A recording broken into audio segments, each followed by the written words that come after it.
मैं मुश्ताक अहमद आप सभी का इस यूट्यूब चैनल पर स्वागत करता हूं। और दोस्तों, हमारा देश जो है वो त्योहारों का देश है, बहुत सारी परंपराओं का देश है।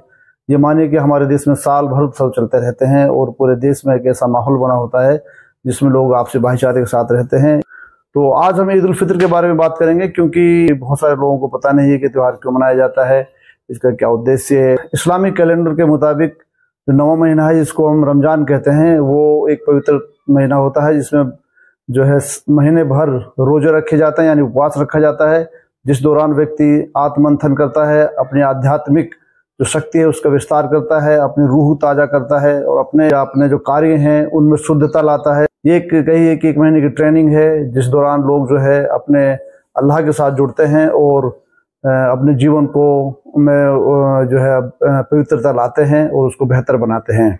ईद उल फितर के बारे में कहा जाता है कि पैगंबर मोहम्मद के समय ही ईद उल फितर की शुरुआत हो चुकी थी।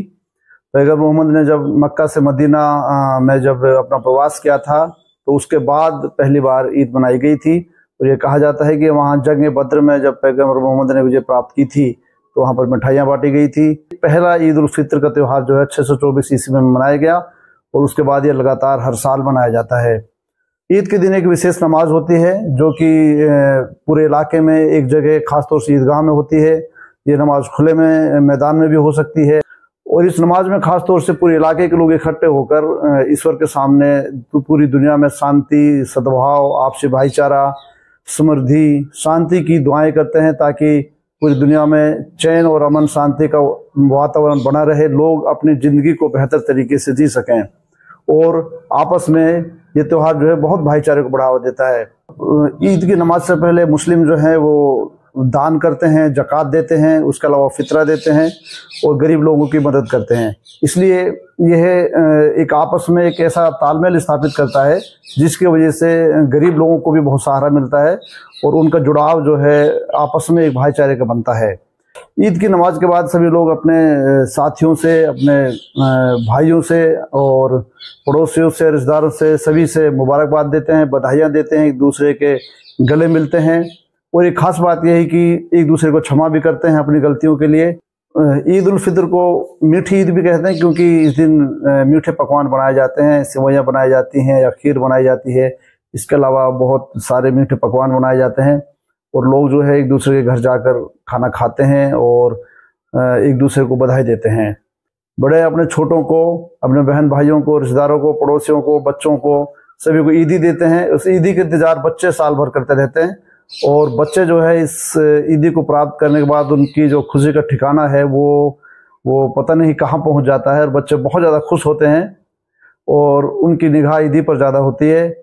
और उसके बाद वो नए कपड़े पहनते हैं, सारे लोग नए कपड़े पहनकर ईदगाह में जाते हैं और वहाँ पर नमाज अदा करते हैं। भारत में खासतौर से ईद के त्यौहार में सभी धर्म जातियों के लोग भाग लेते हैं, एक दूसरे को बधाइयाँ देते हैं और ये हमारे देश की सभ्यता और संस्कृति और मिलीजुली संस्कृति का एक ऐसा प्रतीक है जिसकी वजह से हमारे देश में आपसी भाईचारा बहुत ज़्यादा बढ़ जाता है।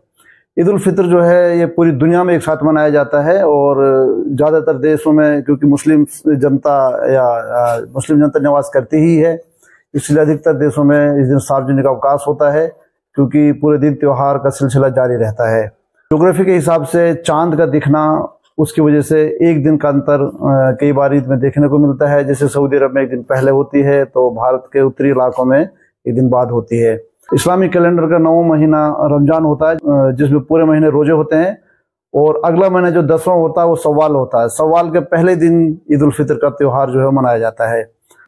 बहुत ही सरलता, शुद्धता और आपसी भाईचारे के साथ इस त्यौहार को मनाया जाता है।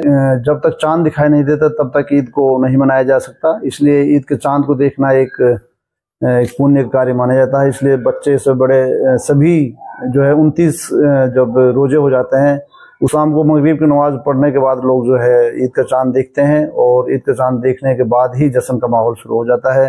लोग बहुत खुश होते हैं और अपने अगले दिन की तैयारियां शुरू कर देते हैं। आप सभी को ईद की बहुत बहुत मुबारकबाद और मेरी ये कामना है कि आप सब लोग खुश रहें, समृद्ध रहें और अपने जीवन में हमेशा खुशहाल रहें। धन्यवाद।